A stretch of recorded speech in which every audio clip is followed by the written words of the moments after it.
In Blender, if you want to search for anything at all and you don't know where to find it, you can just go to F3 and then it gives you this menu opens, and then you can search for whatever you want.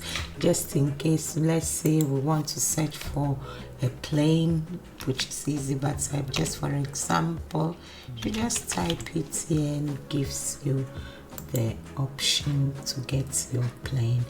Another shortcut key I want to look at is the F9. So let's say we had this plane here, and then I go in here, and when you go in here, normally whatever objects you put in, it will highlight something here for you to update it before you close it. So let's say I updated the y coordinates to maybe 5 and the location to 5, and then I closed it.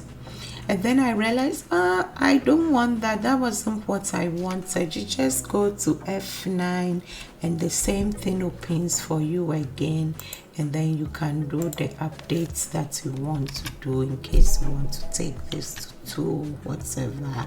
Then it does it for you.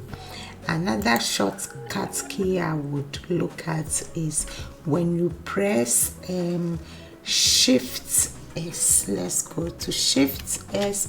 Will give you this menu where it will help you to work with your cursor. In case you want to select, you want a selection to cursor, then you can press something like this and you see whatever was selected went to cursor. So for the Shift S, you come to this menu where it deals with cursors and cursor to active, cursor to grid.